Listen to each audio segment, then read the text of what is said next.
Hey, welcome to Tell Me About. Today's episode is on internet privacy. Is there such thing? Is deleting your internet history enough? No is the answer. We talked to Julian Huppert to find out more.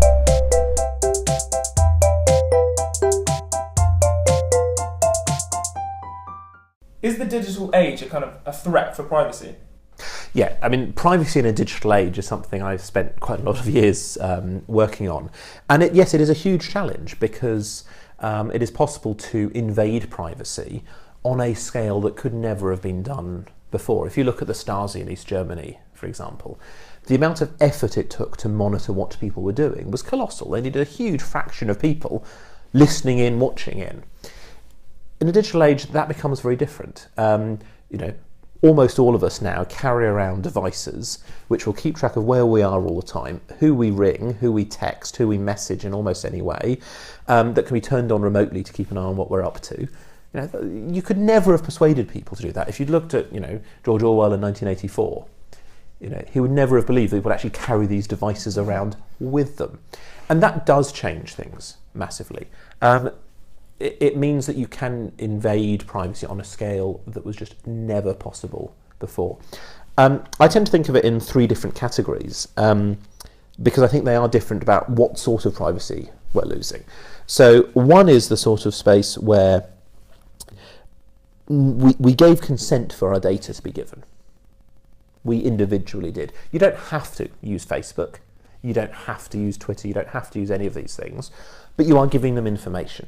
And that can be incredibly intrusive, a lot of information. There's a famous story of a woman, a very young woman, whose father was furious because Target, the shop in the US, started sending her products for pregnancy. And she was, I think, 15 or something like that. And they said, "This is a disgrace that you'd send my young daughter this sort of thing." And I said, "Well, we're really sorry, must be an error in the system." Turns out she was pregnant. And her shopping changes had revealed to them that she was pregnant because she bought some products, not other products. I think the story is, I don't know if it's true, I haven't checked, that she didn't yet realise that she was pregnant, and certainly her father didn't. So there's a lot of privacy that we're giving up through that way, which wouldn't have happened before. The local grocers would have known a bit about you, but not that much, they can keep track of it. There's then privacy invasion by the state. More conceptually, it's where society's decided that your data should be handed over. So ANPR, automated number plate recognition, means that we can form a pretty good map of everywhere that you drive. There is a track record kept for 12 months of as of the new legislation, of every website you go to.